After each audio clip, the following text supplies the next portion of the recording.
2024 year Indian movies లో biggest మూవీగా release కి సిద్ధమవుతున్న సినిమా రెబల్ స్టార్ ప్రభాస్ నటించిన లేటెస్ట్ మూవీ కల్కి. ఆడియన్స్ ముందుకు భారీ ఎత్తున 27న రిలీజ్ అవ్వడానికి సిద్ధమవుతూ ఉన్న ఈ సినిమా రీసెంట్ గా సెన్సార్ పనులను పూర్తి చేసుకుని యూబీఏ సర్టిఫికేట్ ను దక్కించుకోగా 3 గంటల 1 నిమిషం రన్ టైమ్ తో ఇప్పుడు ఆడియన్స్ ముందుకు రాబోతుంది.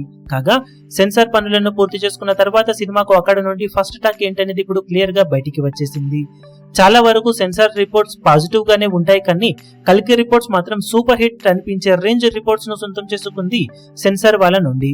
కథ పాయింట్ ను పూర్తిగా రివీల్ చేయకున్నా కానీ మహాభారతం టైంలో తాను చేసిన ఒక తప్పును సరిదిద్దుకోవాలని చూస్తున్న అశ్వత్థామ కలియుగం టైంలో ఒక అమ్మాయి కడుపులో దైవం ఉందని తెలిసి తనని కాపాడాలని నిర్ణయం తీసుకుంటాడు. అదే టైంలో అన్ని వసతులు ఉన్న కాంప్లెక్స్ లో ఎంటర్ అవ్వడానికి ఆ అమ్మాయిని విలన్స్ కి అప్పగించాల్సిన అవసరం హీరోకి ఏర్పడగా అశ్వత్థామకు హీరోకి మధ్య పోరు జరగడంతో ఎవరు గెలిచారు, ఆ తర్వాత కథ ఏమైంది అన్నది సినిమా కథగా తెలుస్తూ ఉంది. ప్రభాస్ ని ట్రైలర్స్ లో అండర్ ప్లే చేసినా కూడా సినిమాలో తన రోల్ కి ఎలివేషన్స్, హీరోయిజం ఎలివేటెడ్ సీన్స్ ఓ రేంజ్ లో పడ్డాయని అంటున్నారు. అదే టైంలో అమితాబ్ రోల్ కి కూడా చాలా ప్రాముఖ్యత ఇవ్వడం విశేషమని చెబుతూ ఉన్నారు. పాటలు సినిమాలో పెద్దగా లేకపోవడం, బ్యాక్గ్రౌండ్ స్కోర్ జస్ట్ ఓకే అనిపించే విధంగా ఉన్నాయని అంటూ ఉండగా కథ టేక్ ఆఫ్ అవ్వడానికి కొంచెం టైం పట్టినా కూడా అసలు కథ మొదలైన తర్వాత ఆడియన్స్ చూపు తిప్పుకోనివ్వని విధంగా అద్భుతమైన visuals, mind blowing cinematography audience ను మరో ప్రపంచంలో ఉన్న ఫీల్ ను కలగజేస్తుందని అంటూ ఉన్నారు. ఇంటర్వెల్ ఎపిసోడ్ అలాగే ప్రీ క్లైమాక్స్ తో పాటు క్లైమాక్స్ ఎపిసోడ్ చాలా బాగా వచ్చాయని చెబుతూ ఉండటం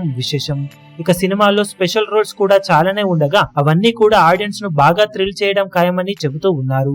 ఓవరాల్ గా లెంత్ ఒక్కటి కొంచెం ఎక్కువైనట్లు అనిపించింది అంటూ ఉండగా సినిమా మాత్రం ఆడియన్స్ పెట్టుకున్న అంచనాలను చాలా వరకు అందుకోవడం ఖాయమని చెబుతూ ఉండటం విశేషం. ఓవరాల్ గా సెన్సార్ వాళ్ళ నుండి సినిమాకు సూపర్ హిట్ రేంజ్ లో రెస్పాన్స్ అయితే ఇప్పుడు వినిపిస్తూ ఉంది. ఇక ఇదే రేంజ్ టాక్ ను సినిమా ప్రీమియర్స్ టు రెగ్యులర్ షోలకు సొంతం చేసుకుంటే కనుక బాక్సాఫీస్ దగ్గర ఇక రెబల్ స్టార్ ప్రభాస్ ఆడించే ఆటకు రికార్డుల జాతర మొదలయ్యే అవకాశం ఎంతైనా ఉంటుందని చెప్పవచ్చు.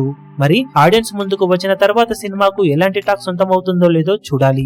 ఇదే రేంజ్ టాక్ వస్తే కనుక ఇక రికార్డులు తిరగరాయడం ఖాయమని చెప్పుకోవచ్చు. ఈ వీడియో మీకు నచ్చినట్లయితే లైక్ చేయండి, షేర్ చేయండి, ఛానల్ ను సబ్స్క్రైబ్ చేయడం మాత్రం మరవకండి. ఏ చిన్న అప్డేట్ ను మిస్ అవ్వకూడదు అనుకుంటే బెల్ ఐకాన్ ను ప్రెస్ చేయండి.